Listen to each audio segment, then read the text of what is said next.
So yes, this offseason, and in particular the last 2 weeks for IndyCar, have not been good whatsoever. It's well documented. I talked about that in my most recent video. But because it is the Christmas season, and we like to shed a little bit of, it's a little bit of that negativity. We want to get rid of that. We want to talk a little bit of positive, talk a little bit about sugar and spice and everything nice, spread some holiday cheer. And the way we're going to do that is talk about the Indy 500 entry list. The Indy 500 really, it's kind of Christmas too, if not Christmas one. In fact, May, of course, comes before December in your calendar every year.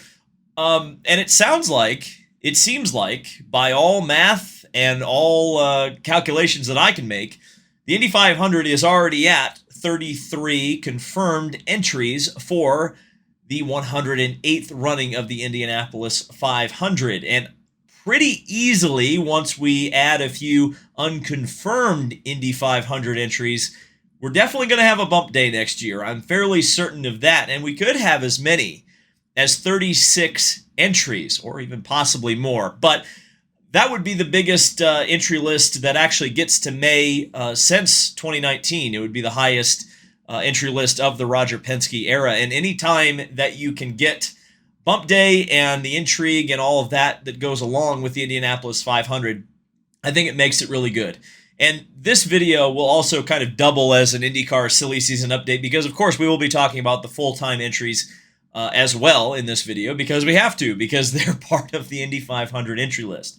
So without a lot of glitz and glamour, let's just get into it because I've got a Google Doc up here with a list containing what we have confirmed and a lot of stuff that I've kind of independently uncovered through speaking with folks in the industry, both on record and off record. I'll let you know when stuff was confirmed to me specifically and when stuff is, let's put it in the category of unconfirmed / rumor at this time.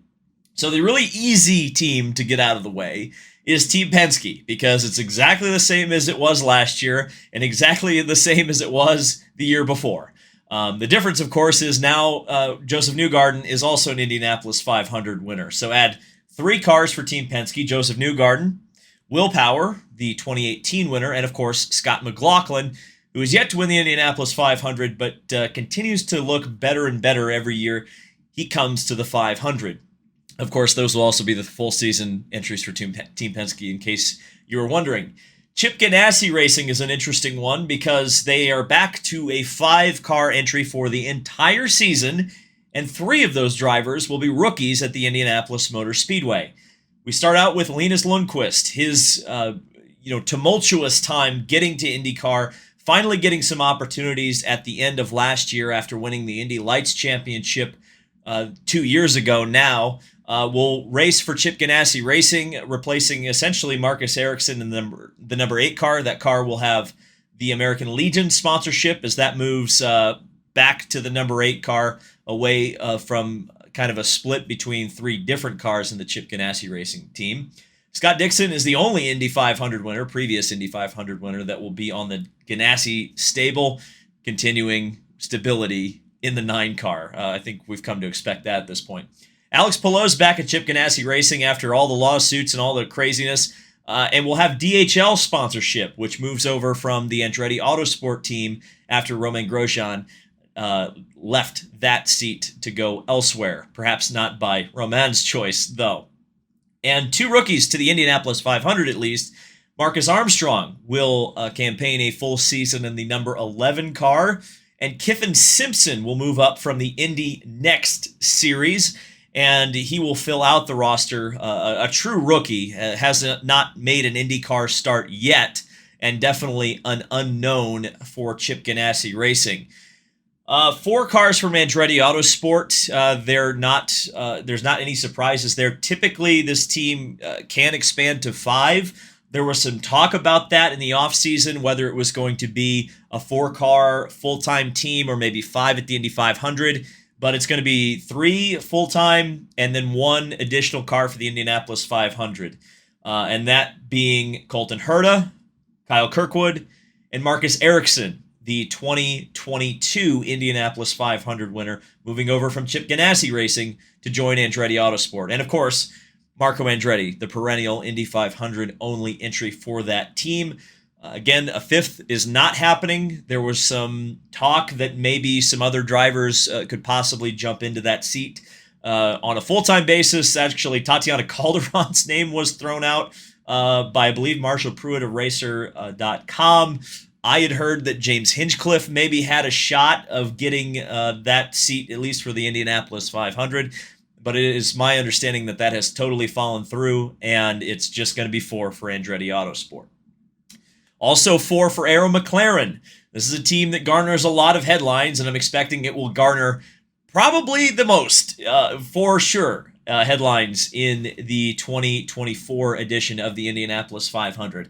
Pato O'Ward, who is still winless at the Indianapolis 500, but certainly is spectacular when he races at Indianapolis, and I got to think that that win's coming at some point for Pato.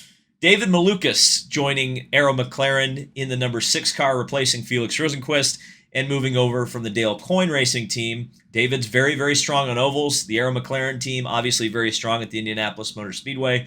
That could be a potent combination. Alexander Rossi in the number 7 car, and of course Kyle Larson in car number 17. Larson, just one of the biggest stories by far going into the Indianapolis 500. Former NASCAR champion, a sprint car god, and also obviously fulfilling the final wish of Robin Miller to see Kyle Larson in the Indianapolis 500. I think it's going to be a lot of fun. Hendrick Motorsports involved, Jeff Gordon heavily involved in getting that program across the finish line, and I'm looking forward to see what Kyle Larson can do in the Indianapolis 500. The thing to note about Aon McLaren is that they've lost some key players in terms of the engineering and strategy side of their team in the offseason. So we'll have to see throughout the first few races of the season, including the practice at the Indianapolis 500, if that has affected them at all.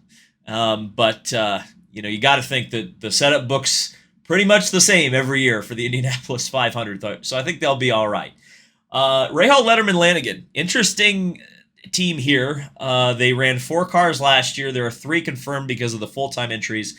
But it would seem that the team is going to expand once again to 4 entries for the Indianapolis 500. Let's get the full season drivers out of the way first. Graham Rahal returning to the team after some discussion about whether he would leave the team. There was definitely some thought that might happen for a little while during the offseason, but Graham re-signed with them. Pietro Fittipaldi is jumping over, replacing Jack Harvey in the 30 car. That's a bit of a surprise. I think a lot of people expected Yuri Vips or someone else along that line to be in that seat, but Pietro got it. Pietro is a veteran at the Indianapolis 500. He made a start in 2021, so not a rookie to either IndyCar or the Indianapolis 500 for young Fittipaldi. And Christian Lundgaard, who really, really looked strong at points last year, obviously winning at Toronto. And I think it's worth noting that Christian Lundgaard was one of the drivers who I thought really figured out the Indy 500 last year. At points, he was running in the top 10 after starting deep in the field. In fact, I believe he qualified on the last row, but started on the outside of the 10th after the Stephen Wilson accident, and actually ran a really strong race until he was taken out in that goofy restart right at the end. And the 4th car, there's 2 names that were floating around for quite a while about that particular seat. They were Connor Daly and Takuma Sato. Daly has signed with another team for the Indianapolis 500, so presumably Takuma Sato would be in that seat, returning to the Indianapolis 500 for the team that he last won the Indianapolis 500 for. And Takuma Sato typically is a driver who raises the profile of any team that he drives for, particularly at Indianapolis. And after the year Rahal had last year, I think that Takuma would be an excellent choice for that seat. We've also found out through last year and presumably this year, if Takuma does get the seat, that Honda typically likes to be very controlling over who gets that 4th Rahal seat. They really wanted Catherine Legg last year, and obviously Takuma Sato, a favorite of Honda. And I think that would only, Takuma, if he does sign there, would only strengthen the Rahal Letterman Lanigan effort at Indianapolis for next year, and hopefully keep them out of that last row shootout, because it's definitely going to be important this year. Meer Shank Racing, 3 cars, expanding from the 2 they entered last year. Partial team owner Helio Castroneves will drive at the Indianapolis 500 and only the Indianapolis 500 next year. He is a minority share owner now in the team and will be more on the operational side, but obviously you want to keep him going for the Drive for Five. He's always strong at Indianapolis. He'll be joined by Tom Blomqvist, coming over from the IMSA, well, now at least on hiatus, IMSA program for Meer Shank Racing. I think he's going to be an impressive rookie to watch both in the full season of IndyCar as well as at the Indianapolis Motor Speedway. And a really interesting acquisition is Felix Rosenqvist, who was on the front row of the race last year in the Indianapolis 500, and I think could really shine at Meer Shank Racing given the right equipment and circumstances. Felix has always kind of overperformed in some ways. Obviously, the results haven't been there. Some of those mistakes, especially a mistake last year, cost him the race. But I think Helio Castroneves will guide his two young drivers, and it could be a very interesting combination there at Meer Shank Racing. Ed Carpenter Racing. Christian Rasmussen will come over from the Indy Next Championship that he scored and will be a full season driver for Ed Carpenter Racing in the 20 car. Rinus VeeKay will continue.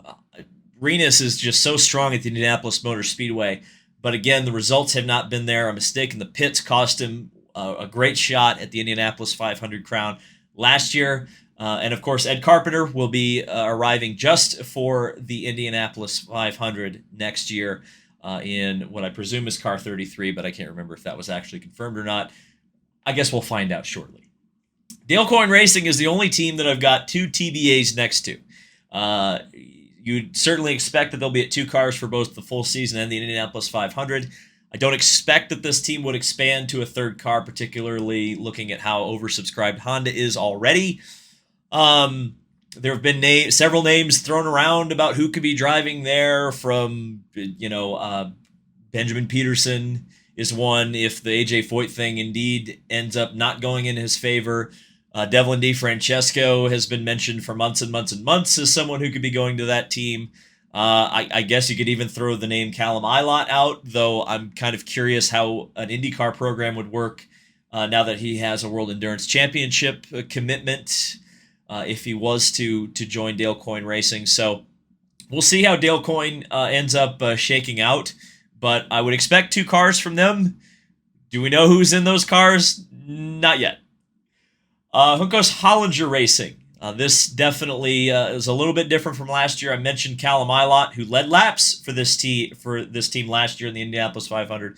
Will not be back for the team this year. Roman Grosjean will take over the number 77 car. Roman has been quick at times at the Indianapolis 500, but in his first two attempts, he has crashed out in turn 2 both times. So Roman definitely would be looking for a better result than his first two 500s. But Juncos has been slowly rising the ranks in the Indianapolis 500, so we'll see how things go. And Agustin Canapino, who I thought was extremely impressive in his rookie effort, obviously got caught out a little bit in the Pato Award crash and everybody trying to sort themselves out behind and crashed. But other than that, essentially ran a mistake-free month for his rookie campaign, and I think he could be strong in May of 2024. AJ Foyt Racing, definitely the signing of Stingray Robb for car number 41 for the full season has thrown a bit of a monkey wrench into whatever the heck is happening at AJ Foyt Racing. The question is whether or not Benjamin Peterson, number 1, will stay or will go from AJ Foyt Racing. And if he stays, what will happen to Santino Ferrucci? There's a lot of talk behind the scenes of a 3-car effort from AJ Foyt Racing for the Indianapolis 500 at least. And there's some Indy-only drivers who are looking in particular at that third seat potentially materializing. Now, it would require Chevy to open up the engine bank and allow an extra engine to go out to AJ Foyt Racing. I would think that this would be entry 36 if it were to happen. But obviously, there's a lot of money out there. There's a lot of people who are interested and available to get put together a program and have the ability to put together the money for a program. It's just going to be whether or not Foyt wants to do it and whether or not Chevy's willing to put together an engine for it if it does happen.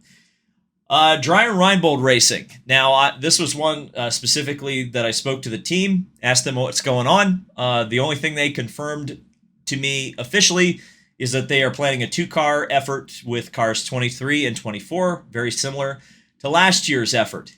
Now, here's where we get into the rumor slash speculation slash unconfirmed report territory. But my expectation is that the two drivers in those seats will be Ryan Hunter-Reay, who returns from a very impressive run with them last year, and the second seat will be Connor Daly. The team itself, I understand, is also gaining some serious engineering prowess from another team. Dennis Reinbold, the team owner, is hell bent on winning the Indianapolis 500 next year, and they are putting together a very, very strong team, from what I understand.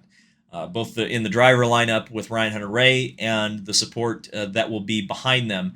I'm curious about how it's all going to pan out and when we're going to get that announcement. But when we do, I would not look past Dreyer and Reinbold Racing. I'll put it that way, as a real legitimate contender to win the Indianapolis 500. They've got a lot of the pieces put in place where they're going to make a very strong effort, despite being a one-race team. Able Motorsports. I talked to this team as well, tried to figure out what the heck they're doing. I love the Indy 500 only teams, and Able Motorsports definitely impressed last year with driver R.C. Anderson. And while it's not confirmed who the driver is, Able Motorsports did confirm to me that they are planning an Indy 500 entry. R.C. Anderson was at the drivers' meeting just a couple of weeks ago in Indianapolis. And while I don't think it's officially confirmed, I think it's pretty obvious that the R.C. Anderson-Able Motorsports combination was very good, considering how late the program came together last year. And so they have earned another entry, another attempt at it for next year. And I expect that at some point that will be confirmed, R.C. Anderson at Able Motorsports. And something that came across my desk recently that kind of surprised me is that I found out that Able Motorsports does have a second chassis. And believe it or not, the hybrid situation might have actually helped them in the pursuit of a second entry into the Indianapolis 500. Now, whether that would be something for Jacob Abel, who I know factually really wants to run the Indianapolis 500, or maybe if another team driver partnership came in and wanted to fund the budget to run another car, it would only be a question of whether or not Chevrolet could get them an engine, whether or not that entry could materialize. I would tend to think that if we're looking at Indy 500 only entries from Chevy, you're probably only going to see one extra one, and that would mean it would either be a third Foyt or a second Able, and you probably wouldn't see both of those if they did indeed happen. I would definitely put the third Foyt as a much more likely candidate to happen than a second Able, but it does sound like there is at least some thought that that could happen at Able Motorsports. A couple of other notable mentions, though I don't think they're necessarily going to enter their own team. I think there's some other entities out there that could partner with other teams and potentially help materialize entries. Number one, Cusick Motorsports. Obviously, now that Stefan Wilson has parted ways with Dreyer and Reinbold Racing, the question mark is going to be, where does he end up? If Connor and Ryan Hunter-Reay are the two drivers for Dreyer and Reinbold, typically it would make sense that Cusick would go along with driver Stefan Wilson. And Stefan's very good at putting together his own funding.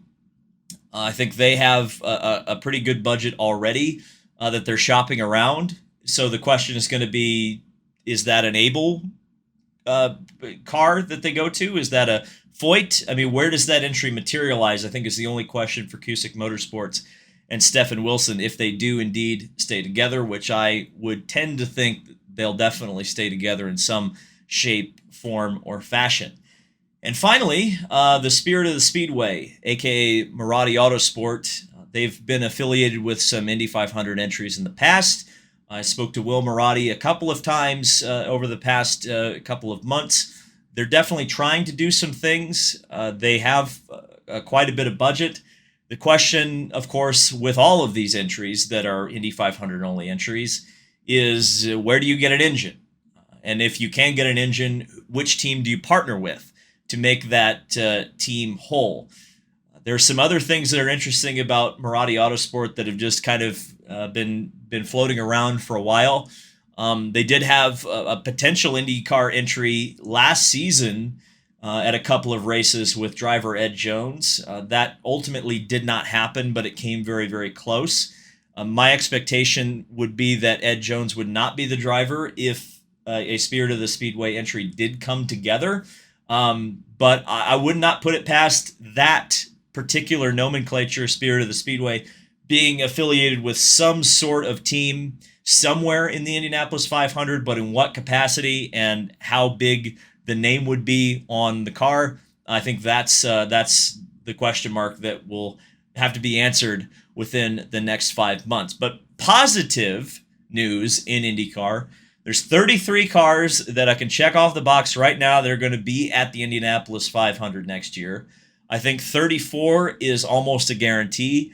35, I would say, is 80% potential of happening. And then 36 to 37, anywhere from 50-50 to falling further back. But 36 cars, that's the most we would have seen since 2019. There were 36 entered in 2021, but Cody Ware's Dale Coyne Racing car never actually materialized in May, so it was only 35 cars going for 33 spots.